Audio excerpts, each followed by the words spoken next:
제1조 법원. 실제 사례. 이럴 때는 어떨까요?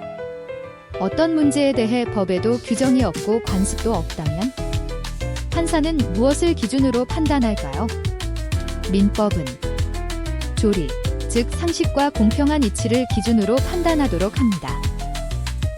제2조 신의성실. 실제 사례. 이럴 때는 어떨까요?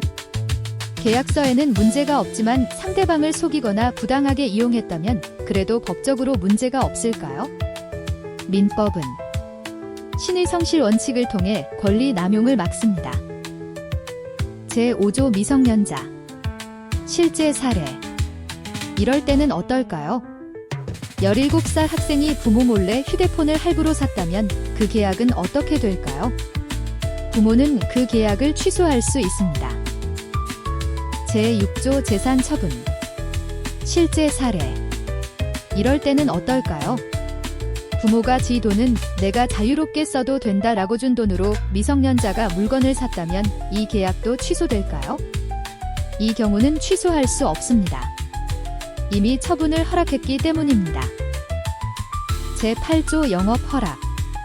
실제 사례. 이럴 때는 어떨까요?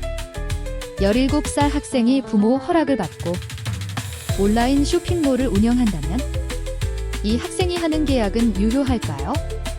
영업에 관한 행위는 성년자와 같은 능력을 가집니다. 제10조 피성년 후견인. 실제 사례. 이럴 때는 어떨까요?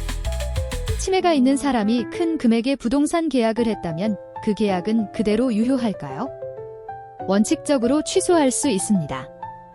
하지만 마트에서 물건을 사는 것 같은 일상적인 거래는 취소할 수 없습니다. 제13조 피한정 후견인. 실제 사례. 이럴 때는 어떨까요? 어떤 사람이 재산관리 능력이 부족해 한정 후견을 받고 있는데 후견인의 동의 없이 큰 계약을 했다면 그 계약은 어떻게 될까요? 그 계약은 취소될 수 있습니다. 제14조의 이 특정 후견. 실제 사례. 이럴 때는 어떨까요? 어떤 사람이 상속 정리 같은 특정한 문제만 도움이 필요하다면 모든 생활을 대신 관리해야 할까요?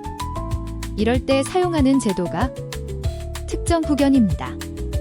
특정한 일만 도움을 받는 제도입니다. 제15조 확답 촉구권. 실제 사례. 이럴 때는 어떨까요? 미성년자와 계약을 했는데 나중에 그 사람이 성인이 되었습니다. 이 계약을 계속 유지할지 확인하고 싶다면 어떻게 할까요?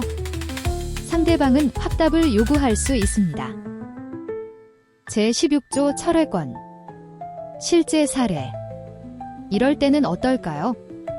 미성년자와 계약을 했는데 아직 부모 동의도 없고 추인도 없는 상태라면 상대방은 계약을 취소할 수 있을까요? 상대방은 철회할 수 있습니다. 하지만 처음부터 미성년자인 것을 알고 계약했다면 철회할 수 없습니다. 제17조 속임수. 실제 사례. 이럴 때는 어떨까요? 미성년자가 신분증을 위조해 자신을 성인이라고 속이고 계약을 했다면 그 계약도 취소할 수 있을까요? 이 경우에는 취소할 수 없습니다. 민법은 약자를 보호하지만 속임수까지 보호하지는 않습니다.